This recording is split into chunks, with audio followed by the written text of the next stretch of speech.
Thank you for taking the time to join us this evening. My name is Chris Eastlack. I am the Senior Director of Growth Initiatives for Excelsior University, and I am thrilled to be able to share with you this evening information about our Bachelor's of Science in Public Health program. I'm joined by one of our admissions folks, Jackie Torres, and she will be on the call to assist with any sort of questions and things like that as we get to the end of the presentation. She is the expert in all things admissions processes and probably knows way more about all this than I do. Tonight we're going to go through a little bit about Excelsior University, so the university that you would be joining. I'll talk to you a little bit about accreditation, which is obviously very important whether you choose to attend Excelsior or some other university. Please do your research, make sure it's an accredited institution. We're going to dive into more detail about the actual Bachelor's of Science in Public Health. That's the reason you're here this evening. We'll go over the finances. So we'll look at what the cost is, what your options are to cover those costs. We'll go over a little bit about the admissions process and then what those next steps will be. This presentation is only going to be probably about 25 to 30 minutes. So depending what sort of questions we have, we'll probably get done a little bit earlier than 7 o'clock this evening. So that is what we're going to look forward to. All right, so Excelsior University, we were founded in 1971, initially a nonprofit distance education program set up for adult learners. We were one of the first institutions to really start awarding credit for prior work that adults have done in the workplace. So workplace trainings, certificates, things you've earned at other institutions, other places. We were one of the first institutions that started to award credit, college credit, for that sort of prior learning. So that's kind of where we got our start.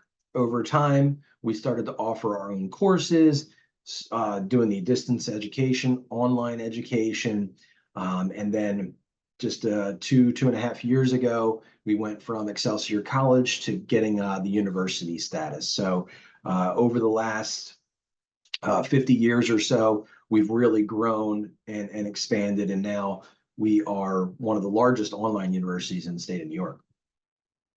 This next sentence here, I pulled out of our mission statement. I love it. Kind of explains who we are and what we do, and that is that we meet students where they are both academically and geographically. That's really important, and it's the truth. We just hosted a graduation ceremony. I think we had 19 different countries represented by graduates. It was pretty awesome. It was my first graduation ceremony I got to attend, and we had the flags from each of those countries up on stage and represented it. It was just a really awesome to be able to see that that far of a reach. So we do, not only academically, but geographically, which is pretty awesome. We currently are offering over 40 degree programs in 6 areas of study. And again, so we're talking about healthcare tonight, but we do have programs in liberal arts, business, technology, nursing, and public service as well. So a bunch of different degrees. If this degree program isn't quite right for you after we go through this, I encourage you to check out our website. Chances are we're going to have something that's definitely what you're looking for within those 40+ degree programs. Fun fact, the average age of our students is 35 years old. So that is a little bit older than your typical right out of high school college student. We've had graduates as young as 9 and as old as 70. So we've run the gamut, right? We have all kinds of different age level folks in here, but that was a fun fact that stood out to me. So Excelsior University is accredited by Middle States Commission on Higher Education. So again, accreditation is a set of standards set that the institution has to meet. Just speaks to the quality of the program. So we want to make sure that every student that is kind of checking us out understands that our institution is accredited. Outside of institutional accreditation, programs are also accredited. So there's programmatic accreditation. And all these different icons at the bottom of your screen represent the various accrediting bodies that our programs are accredited by. So whether it's nursing, engineering, business, or some of our cybersecurity, those types of programs are recognized under the NSA and the Department of Homeland Security and things like that. So again, just want to make sure students understand we are an accredited institution, and several of our programs also hold programmatic accreditation. Okay, so you're looking into public health, and it's probably a good thing that you are, because coming out of the pandemic, public health has been a huge area of opportunity and growth, not only for the United States, but for the entire world.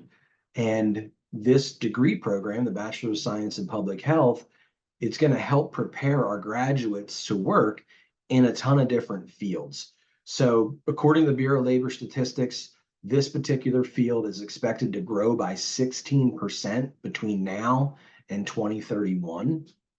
I went ahead and I pulled out just some basic positions that are in demand right now that this degree would qualify you to apply for and work within. So I'm not going to take the time to read through all of these, but you can see they're kind of different areas, right? Whether you're working in a hospital setting, whether you're at a nonprofit organization or some sort of a government agency, public health applies to it all. So just that idea of being able to research areas and things that are impacting your community, and then being able to have an influence on how to treat or correct or minimize the spread of something is pretty impactful. So again, huge community influence and impact, a lot of different areas and fields within public health that you can look into. But again, it's a huge field. It's a quickly growing field, and it's now considered a field of need, right? We've realized through the pandemic that these things can happen, and that they do happen, and we have to have educated folks ready to address them, and even address them before they happen in the case of prevention. So again, kudos to looking into this field, and if this is something you move forward with, there's going to be a lot of opportunities for you. All right, so our program is designed as a 100% online program. So everything that you will do is going to be done online on your own time. It's not set schedule in any way. You'll have deadlines that need to be met, but again, how you and when you do the work to meet those deadlines will totally be up to you. The university is a year-round university. What I mean by that is we don't typically just have a fall and spring term like a traditional college. Our students do take classes year-round. We have 3 16-week semesters, and within those 16-week semesters, our students will take 2 8-week terms. So your courses will be 8 weeks in length. In some terms, you'll be taking 2 courses. Another term, you may be taking a single course. The whole idea is for you to be able to get this done within a typical bachelor's time frame, which is a 4-year time frame. It is important to highlight this program is not yet accredited. As we mentioned earlier, there are programmatic accreditations. There's certain criteria that needs to be met in order to sit for accreditation and apply for it. And with this being a newer program, we need to meet some of those requirements before we can do that. With that being said, this program was created with the CEPH, which is the Council for Education for Public Health. We had those competencies in mind. So this program is aligned with those competencies, which is really important for those that want to go into this field. This program does allow for 2 concentrations. So you would choose whether you wanted to go into a management track or a health and wellness track. And lastly, this is a 120 credit program. So this is a sample of what the curriculum may look like and what your track may look like. So this first year, you're looking at a lot of introductory courses, general education courses, those that we reference as foundations courses, those that are going to help you gain the basic skills and knowledge that you need to apply to the more in-depth courses later on in your program. One thing to highlight, if you see this ZTC on the screen, we're really proud of that. that means zero textbook cost. And as you go through these, you'll see there's a lot of those courses. So the university has done a great job in helping to keep the cost down by converting a lot of the courses to zero textbook cost courses. So you'll notice that. I just want to make sure you understood what that was while you were looking at these. So obviously, like a traditional program, your first 2 years are going to be really your foundation courses, general education, those basic courses that all students will take in a bachelor's degree program. As you get to your third and fourth year, that's where you're going to start to see the courses that are more aligned with your program. So what I did here is I just highlighted year 4, and this is for the management track. So if you pay attention to these different colors, this light purple, you'll notice these courses are the same for the degree, the green course as well. But these eggplant or darker purple colors, those are going to be the ones that make your program specific to the management track. As I flip over here, this is the health and wellness track. So again, these eggplant purple courses are the ones that would be the difference between the two. So if I toggle back, you can see these 3 are here for management track. And then you can see the difference as we go forward for the health and wellness track. So again, either track you choose, the program is still going to be 120 total credits. It's just a matter of preference. If you knew there was a job title or a role that you were looking to get, that one of these would be better suited for. So that's really what would be the determining factor on which track you would decide to go down. All right. So that takes us to the next area, which is cost or financing your education. So I don't like to beat around the bush or pull punches. It is what it is. Here we go. The cost is going to be $578 per credit hour. If you were to do the entire program with us, 120 total credits, you'd be looking at about $70,000. If you've done any research recently, that's about what a bachelor's degree is. That's a very competitive and reasonable bachelor's degree price as you shop around.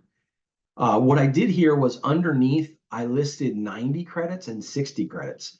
As you saw in that very first slide, a lot of our students are older working adults. They've been to college before, and many of them will transfer in some college credits. So depending if you transferred in, say, 30 college credits, and you only needed to do 90 credits with us, now your program would be closer to $50,000. Or if you got even better and you transferred in half of your degree and only had to do half of the degree with us, now you'd be under $35,000. So again, just wanted to give you an idea of what the cost was. And again, transfer credit.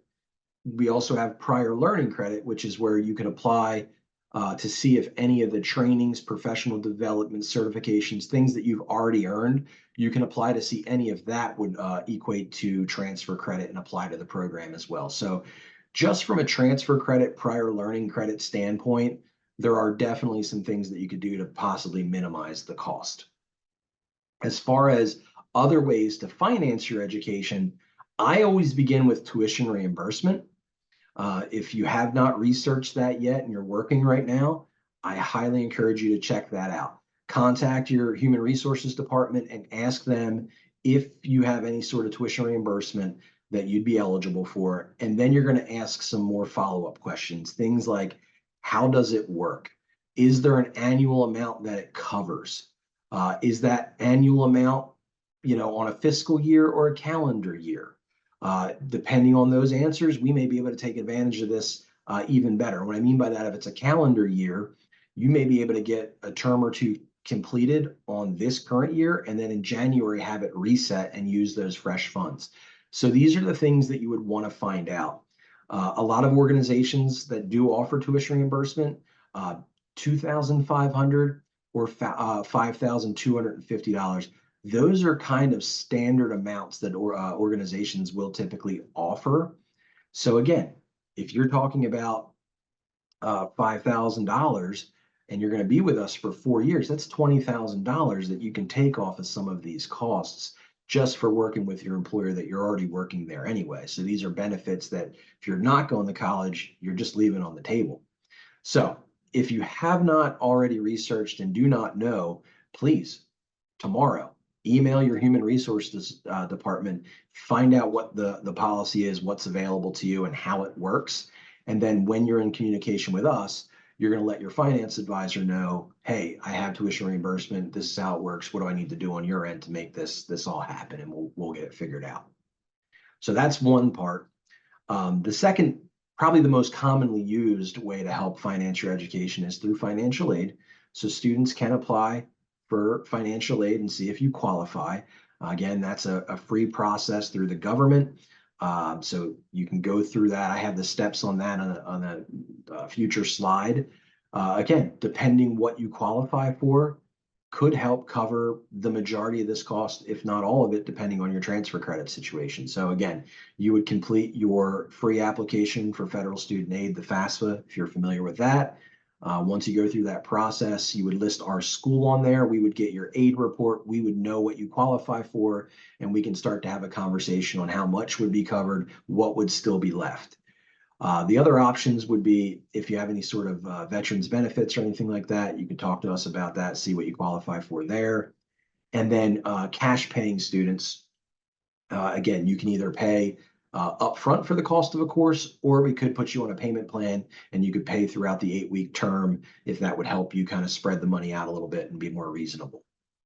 There are partnership discounts. I'll mention that as well. So if you are currently working at a certain organization, ask us if we're a partner with that organization. If so, there may be a tuition discount, something like that. That's typically what those partnerships entail. So again, when you reach out to us, which will be a future step, just let us know, hey, I work for so-and-so. I was wondering if they are a partner of yours, and we'll be able to tell you that. So again, wanted you to see the cost, wanted you to understand what your options were, and ways that can help finance and pay for your education. All right, so our admissions process. Big note that I want to call out is there is no application fee. So it's free to apply, just takes a little bit of your time. So you would go to this website. On this website, it's going to go ahead and outline the various steps that are kind of on the screen here. There's not a ton of them, to be honest. You would complete the initial application. You want to order your official transcripts. My recommendation is you do this as soon as possible.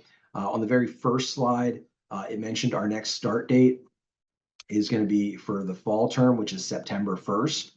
If you've ever requested your transcripts from another university before, it can take a couple of weeks. We are typically very fast once we get the transcripts. We can usually have an evaluation done within 24 to 72 hours, somewhere in that ballpark. Usually the time constraint is the university that you're getting them from, getting your request, getting it together, and sending it off. Some schools are very fast, others can take weeks. So again, ordering your official transcripts, I want to highly recommend that you do that. Get that request sent off so that those transcripts can be coming to us. That'll help keep the process going and move things through as quickly and smoothly as possible. I mentioned the prior credit evaluation or prior learning assessment. This is where you would want to get all of that documentation together and ready to present. So if you have training documents, maybe your HR department houses that, you can get a printout. Maybe you've got a bunch of that stuff in a folder somewhere. Find that, locate it, have it ready to present so that we can get that reviewed as well. I mentioned the free application for federal student aid. That during that process, it's going to ask you to add schools that you would like your aid report sent to. Our school code is here. It's 014251. That when you list that on there, Excelsior University will pop up. That's going to allow your aid report to be sent to our institution so that we can review it and we know what you would qualify for. So again, there's no application fee. So if you like what you're hearing so far, you want to go ahead and get the application process started, this is how you would go about doing that. As far as next steps following this evening, I put an email inbox here. This is our admissions team. Jackie is part of this admissions team that fields this inbox.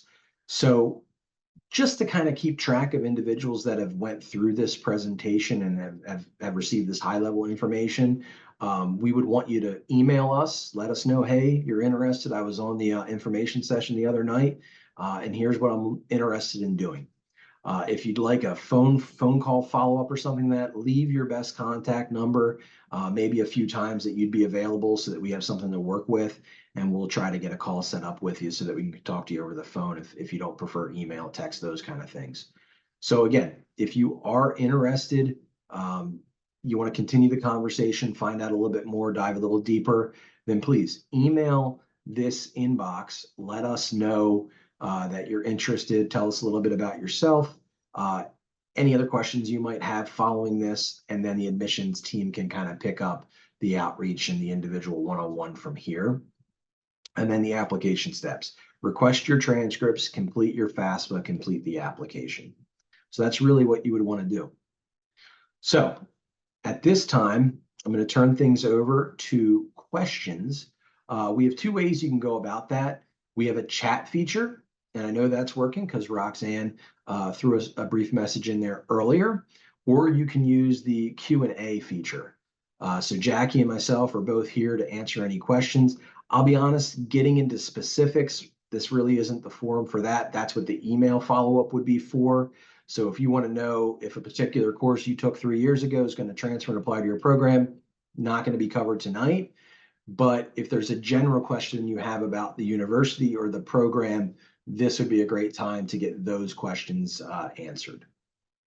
And there's only a handful of you on this call, so I'll pause and see if any questions come through. I will tell you, if you've got your questions answered and you don't have anything else remaining, that's all we're going to cover this evening. I kind of mentioned in the beginning, it's about a 25, 30-minute presentation, and then we left time for questions. So that's what we have to share with you all. So if there's any questions, again, put them in either the Q&A or in the chat. Jackie and myself will be happy to answer those questions. If no one has any questions, then that is it for this evening. You can hop off. I will tell you, we'll send a follow-up email probably a day or so, because we like to get the recording and get it situated and put together, and then we get that emailed out to those that attended. So you will get a follow-up email from us with the presentation attached, and that'll probably be about a day or two later. Okay, so we got a partnership question. Jackie, I don't know off the top of your head if you're familiar with Delaware County and how that partnership would work. I don't know if they are a partner, but let me just look here. We have a whole spreadsheet of our partners, so I'll see if they're listed on there. Is that what's listed on your pay stub for just Delaware County?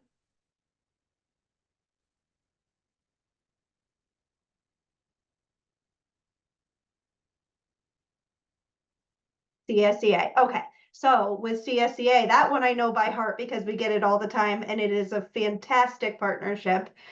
They have about a 41% tuition discounted rate. So their tuition rate is $305 per credit. There's two kinds with CSEA, so you would want to verify with your CSEA representative whether you're a voucher holder or a non-voucher holder. Some students will get a voucher for tuition, which we would use that, and then go forward and bill CSEA directly. Other students that don't receive the vouchers from CSEA would just be responsible for the discounted tuition rate. So the $305 per credit is the tuition rate, and then there's $68 in academic and technology fees. So it comes to $373 total per credit for CSEA members, which is awesome. Nailed that one, Jackie. And we had another question that got answered, and I'll just say it just in case you didn't see the chat response. But yes, both tracks, doesn't matter which one you choose, the total credits would be 120 credits.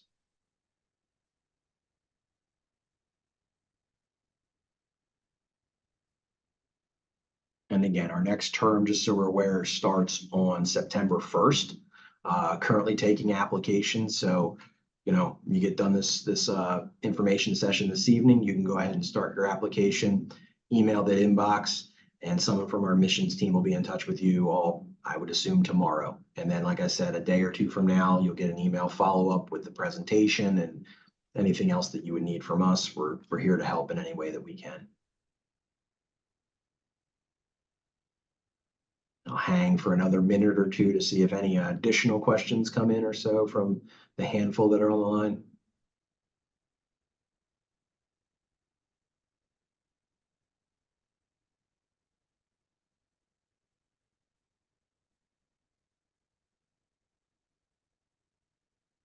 All right, it doesn't appear that there are any other questions coming in. So again, thank you so much. I know it's not easy to etch out a half an hour of your busy schedules on a busy Tuesday evening. So I appreciate it. Kudos to looking in and researching furthering your education.